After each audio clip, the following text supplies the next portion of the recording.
next talk. Thank you. Yes, thank you very much to Ahmed. And now, for those who want to make a difference in their community, here's the third sector seminar. Please welcome Mrs. Yüksel Çınar, Head of Internal Operations at Time to Help UK, where she coordinates humanitarian and community projects. With extensive charity and NGO experience, she offers real insights into the role of the third sector in social change. Welcome, Mrs. Çınar. Thank you, Sade. Thanks for having me. I can't open my video somehow. Okay. Can you allow me?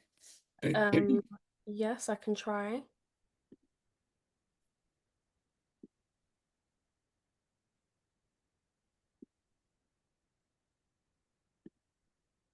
Okay, would you be able to try now? Yeah. There we go. Hello, thank you for coming. Thanks for having me. I'm so happy to see you as well.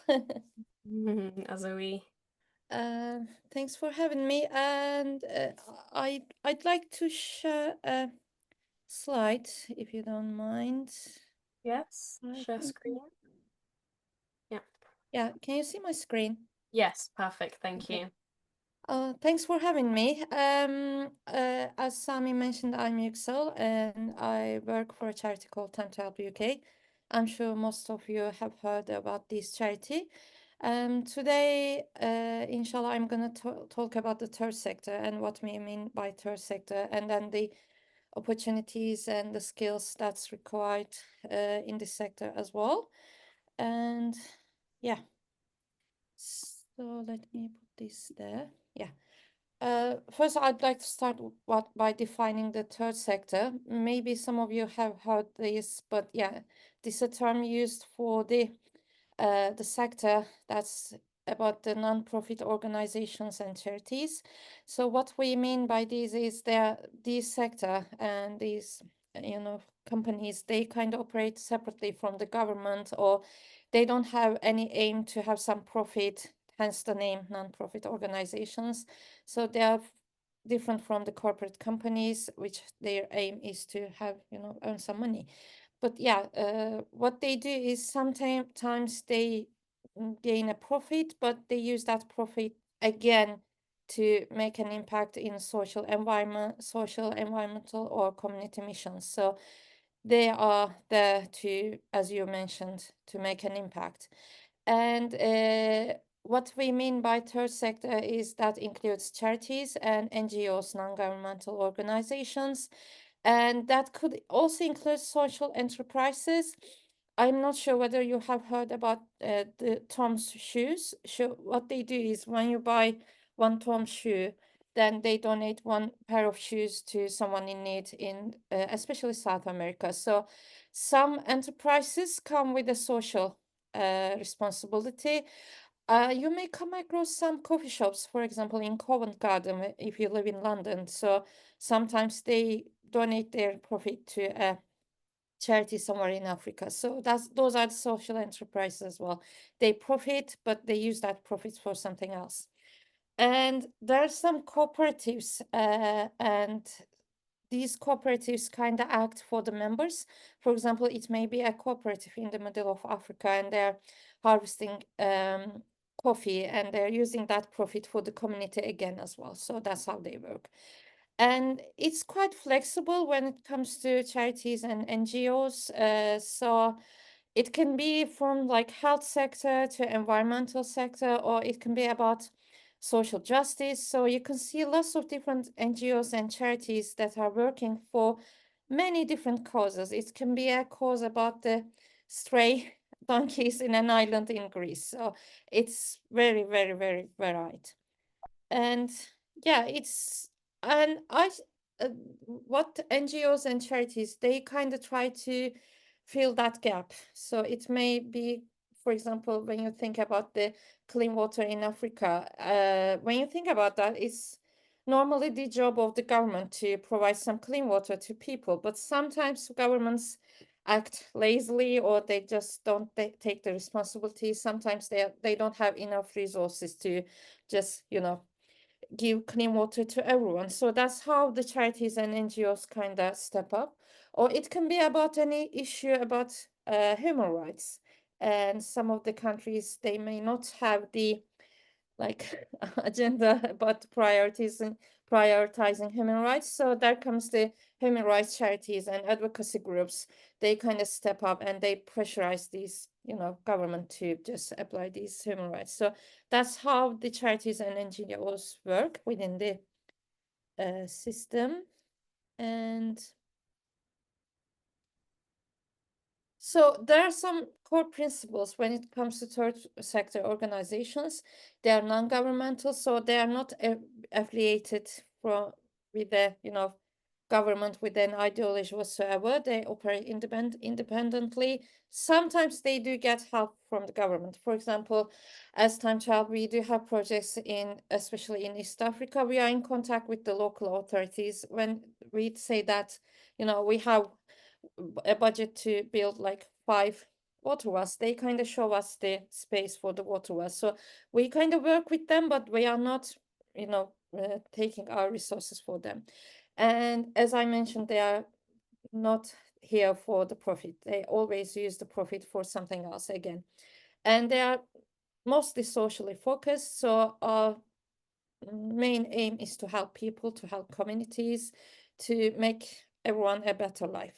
And but that doesn't mean that we are not accountable. There is this charity commission, for example, in the UK, always breathing down our neck, which is a nice thing. But yeah, we are accountable, we are transparent.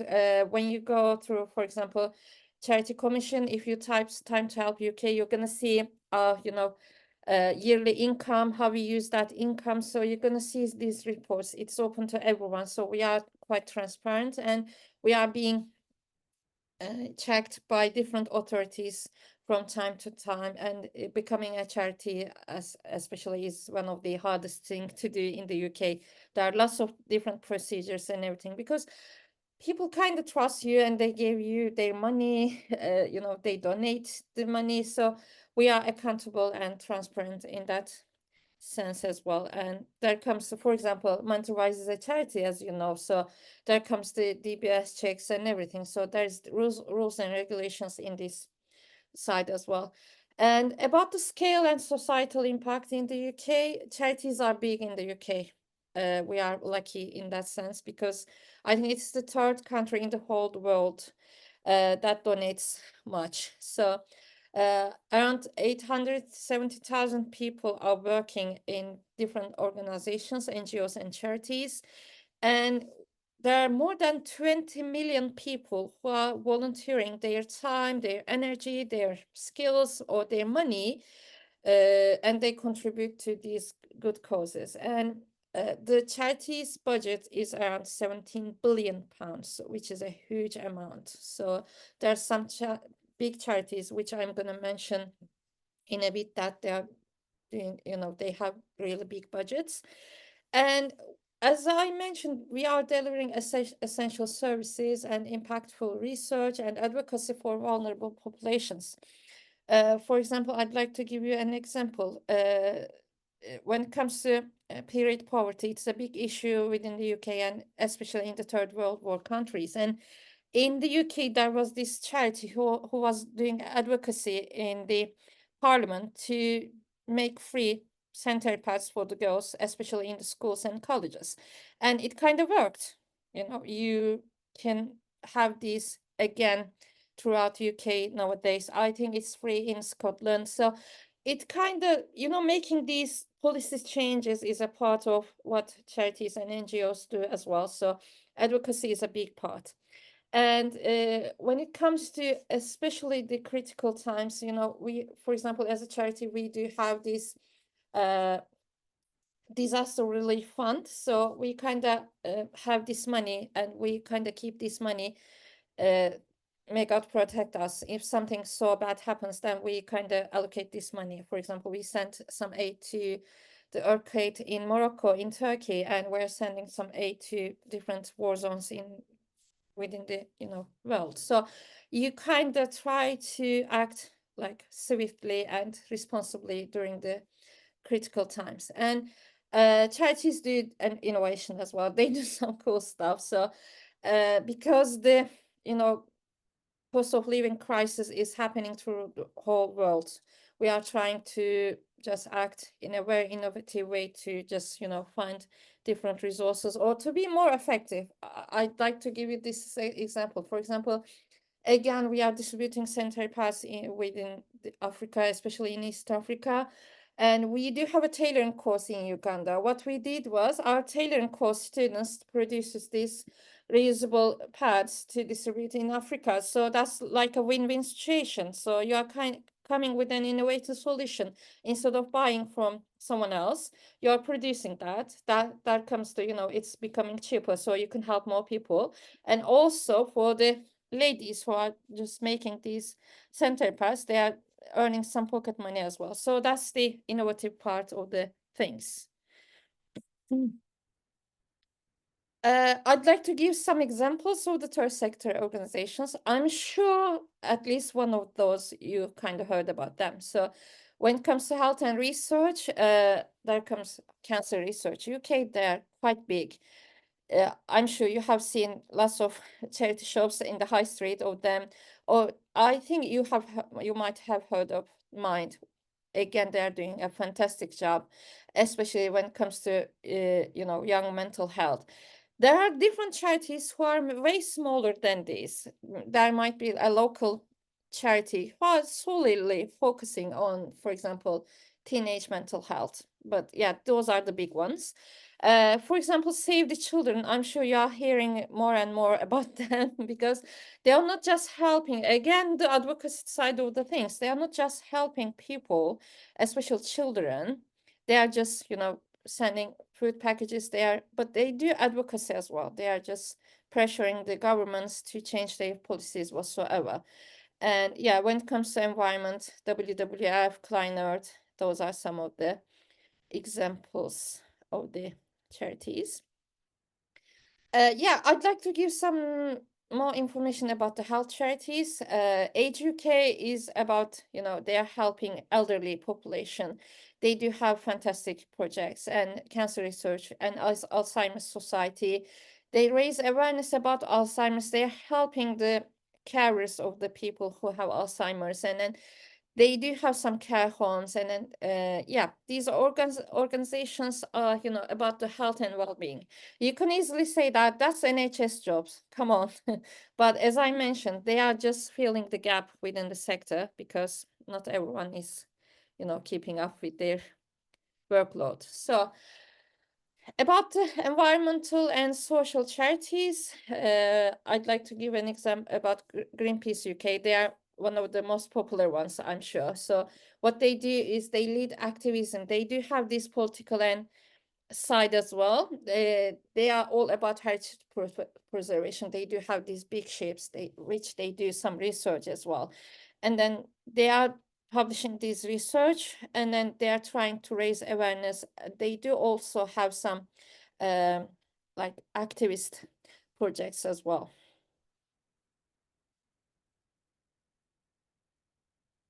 So when it comes to careers, so what you're gonna do if you working with a charity.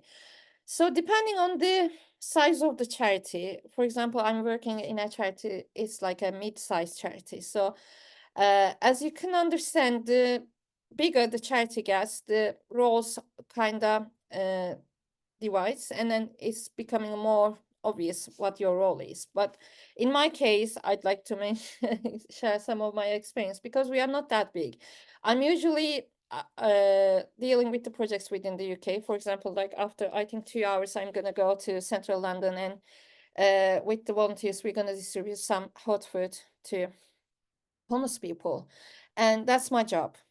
But I went to Africa 3 times. I led some of the Africa trips with the volunteers, which is not normally my job. But when you are working in a small to medium-sized charity, that's what you do. So it is both advantages and not. But yeah, I'd like to mention the advantages. So that comes more skills and expertise. That comes more experience when it comes to dealing with different tasks, which is really helpful. In the beginning, I might say it's not, it doesn't feel like that, but yeah, you may have different roles like fundraising. I'm sure most of you have heard about fundraising. What you do is you ask money from different organizations, from different people. There are some charities who their sole job is to give money to other charities who are on the ground just like ourselves. For example, our fantastic fundraising manager, who is Rana, by the way, maybe some of you know her. She started with us when she was in the second year of her uni. She's going to do her master's this year, and she's still working with us as part-time fundraising manager. So she is taking courses about fundraising management as well. She's studying psychology, so it may not seem like combined together, but from my experience, if you want to work within the Turk sector, psychology is one of the best fields that you can study. I wish I studied some psychology. It's in my plans. Inshallah, in the future, I want to study some psychology. I'm a graduate of engineering, so that's nothing to do what I'm doing at the moment. But yeah, when it comes to fundraising, there comes the expertise and knowledge about that. For example, we have a again colleague called us today. She's gonna start with us full time, inshallah, in November. She was one of our volunteers. She came to different coffee mornings with me to asylum seeker hotels, and then she liked what we are doing. She started as part-time project manager, and she's gonna be, inshallah, turning into full time. So again, project management, dealing with people. She's dealing with people who is going to Africa. So she is trying to sort out how to push people like in a like light manner. So you need to push people to buy their tickets to open their fundraising pages. That comes the ability to communicate your aim and everything. So that kind of requires this human connection and everything. IT, marketing, HR, and research. So you can always find some space within the charity sector. For example, in this summer we had some uh, interns from City St. George's, and I think we're going to have some interns from Goldsmith. So you can just gain knowledge. We had some law students who were just helping us with our policies. So there is a very, very wide selection of jobs within the charity sector. Oh, I should finish. So, you're gonna get paid, by the way. Some people think that if you're working for a charity, you're not getting paid. You're paid. Yusfabi always, my boss, he always loves telling people about, how the Save the Children CEO, earns. So you are earning some money. It's not that, high-end money, I should be honest with you. But yeah, but there's some money in the charity sector.